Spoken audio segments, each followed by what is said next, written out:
Hello everyone, Junaid here. Today I'm going to be teaching you guys how you guys can start wholesaling real estate from the comfort of your home. So stay tuned. Step number one, pick a specific market. What I see with a lot of new wholesalers are they're jumping from market to market, right? So you have to pick a specific market. Which market are you going to be working in, right? Are you going to be working in Hamilton? Are you going to be working in St. Catharines? Are you going to be working in Oshawa, Windsor, London? So rather than going wide, just go deep in one specific market and expand from there, right? So when you're picking a market, why it's so important to pick one market? Because in that market, you should know where the good areas are, where the bad areas are, which areas that you should stay out of, and which areas that you should be targeting, right? So that's the biggest mistake I see with a lot of wholesalers, right? They're in every market, they're chasing deals in every single market. So if you're starting out, focus on one market and get to the fundamentals of that market. So step number two, start building your buyers list.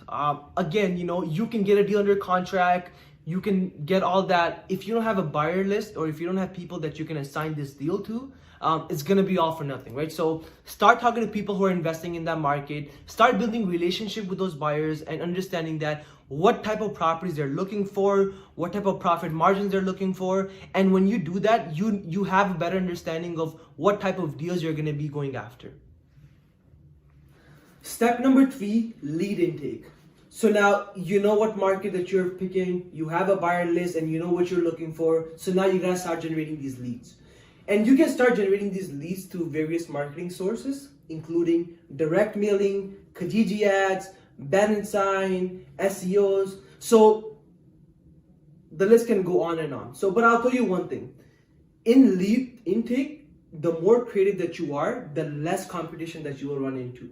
Because as you know, as a wholesaler, there's going to be a lot more wholesalers that are going to be marketing. So you got to pivot your marketing strategy to start getting those leads coming in. Step number four, how to fill out Form 100 and Form 145. This is the most important step, and I would advise you strongly to make sure that you learn how to fill out these forms before submitting an offer. So as that being said, you can learn how to fill these forms through a lawyer. You can get him, you can pay him per hour and just have him go through with you how to fill this form out.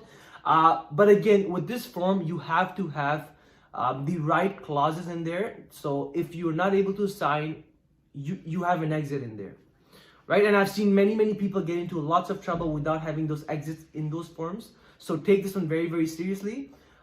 Learn how to fill these forms. Make sure if you guys are doing wholesaling, you guys have the intent to close on the property.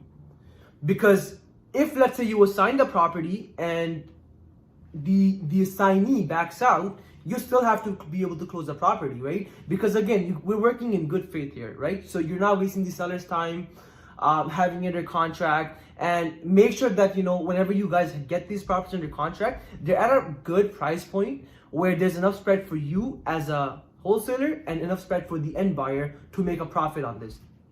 Thank you so much for watching my video. I'm going to be coming out with more content soon.